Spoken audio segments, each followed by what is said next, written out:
वो दिखा रहे हैं कि किस तरह से कल जो यहाँ पर हिंसा हुई थी, आगजनी हुई थी, पथराव हुआ था, लोगों की जान गई थी, कई लोग जो जख्मी हुए थे उसके निशान यहां पर साफ नजर आ रहे हैं। ये नूह का बाईपास चौक है और बाईपास चौक से महज यहां पर करीब 1 किलोमीटर 2 किलोमीटर की दूरी पर है वो झंडा चौक, जहां तक ब्रज मंडल के यात्रा को आना था, जिसकी ऊपर पथराव हुआ था। और ठीक यहां से थोड़ा सा अगर आप आगे जाते हैं तो वहां से 2-3 किलोमीटर और आगे चले जाएंगे तो वहां पर वो मंदिर है जहां पर कल हजारों की तादाद में जो भक्त थे फंस गए थे, उनके ऊपर पथराव हो रहा था, गोलियां चल रही थी, जान बचाने के लिए वो सहमे हुए, डरे हुए थे, मदद मांग रहे थे। लेकिन इस वक्त ग्राउंड जीरो पर अगर बात की जाए तो पुलिस ने यहां पर पूरे माहौल को अपने कंट्रोल में ले लिया है। पुलिस की गाड़ियां लगातार यहां पर मूव कर रही है। यहां पर अभी आपको सारा सन्नाटा नजर आ रहा है, लेकिन यहां जो तबाही के निशान मैं आपको अभी दिखाऊंगा उससे आप समझ पाएंगे कि आखिर कल जो यहां माहौल था कितना खतरनाक था। अभी भी अगर आप यहां पर देखें तो आप सोचिए, सड़क के बीचों बीच आपको इसी तरह के पत्थर नजर आएंगे और एक दो नहीं, यहां पर हर तरफ अगर ये पत्थर नजर आएंगे। और इन पत्थरों को अगर आप जब देखते हैं, देखिए ये ईंट है और ईंट के जो ये आप टुकड़े देख रहे हैं, ये टुकड़े आखिरकार आए कहां से? क्योंकि जो आरोप लग रहे हैं कि अचानक ही जो पथराव शुरू हुआ था यात्रा के ऊपर करीब 1 बजे, और यहां से कुछ ही किलोमीटर की दूरी पर है वो जगह जहां पर पथराव शुरू हुआ था, और इसी तरह के जो पत्थर थे कहां से आए थे, कहां से इकट्ठा किए गए थे, पूरे रूट पर ऐसे पत्थर कहां से मौजूद थे, ये एक बहुत बड़ा सवाल है। और दूसरी बड़ी बात है कि आखिरकार इतने हथियार कहां से आए कि लगातार फायरिंग तक होने लग गई। हमारे संवाददाता मनीष प्रसाद की एक रिपोर्ट आपको दिखाते हैं।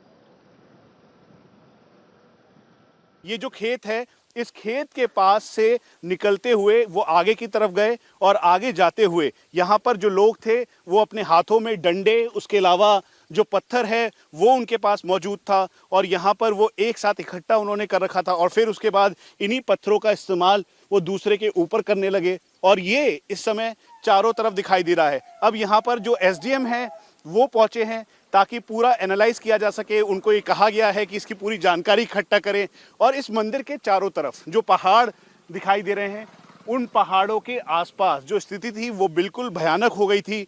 वीडियो में दिखाई दे रहा है, हमारे रिपोर्टर अभय खुद यहाँ पर मौजूद थे, उनका निकलना बहुत मुश्किल था और फिर चारों तरफ यहाँ पर पत्थरबाजी होने लग गई और जो लोग अंदर थे वो अंदर ही बंद रह गए। इस खेत पर से होते हुए कई सारी महिलाएं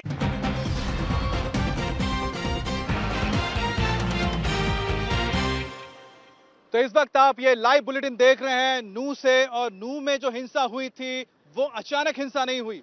उसके पीछे क्या साजिश थी, क्या षड्यंत्र रचा गया था, उसके सबूत भी हम दिखाएंगे। क्योंकि इस वक्त मैं जहां मौजूद हूं इस बाईपास चौक पर, यहां पर सीसीटीवी कैमरास लगे हुए थे, उनको तोड़ा गया था और उनके डीवीआर जहां पर मौजूद थे, किस तरह से उसे जलाने की कोशिश हुई वो भी मैं आपको बताऊंगा। लेकिन उससे पहले आपको बता दें कि जो गृह मंत्री है हरियाणा के अनिल विज, उन्होंने भी बयान दिया है। उन्होंने साफ कहा है कि अचानक एक जगह पे पत्थरों का इकट्ठा हो जाना, हथियारों का मिलना, ये अचानक नहीं हो सकता, इसके पीछे प्लानिंग है और लोगों को बख्शा नहीं जाएगा जो आरोपी हैं। जिस स्तर की ये हिंसा हुई है, ये अचानक भड़की हुई हिंसा तो नहीं है।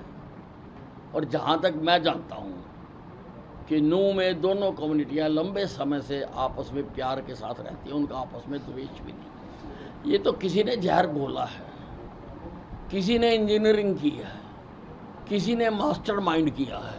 जिस स्तर पे एंट्री पे भी पत्थर रखे हुए हैं, छतों पर भी पत्थर रखे हुए हैं, हथियार भी हैं, गोलियां भी हैं, एकदम तो सामने आते नहीं हैं। और ये यात्रा कोई ऐसा नहीं है पहली बार निकली है, हर साल यात्रा निकलती है। यात्रा के साथ हर साल जितनी फोर्स होती है उतनी हमने आज भी दे रखी थी। तो मैं किसी जल्दी नतीजे पर नहीं पहुंचना चाहता हूं। हम गहराई के साथ जांच करेंगे, तथ्यों सहित जांच करेंगे और एक एक उस व्यक्ति को जिसने प्रदेश की और देश की शांति को भंग करने का षड्यंत्र किया है, हम उसके खिलाफ कार्रवाई करेंगे।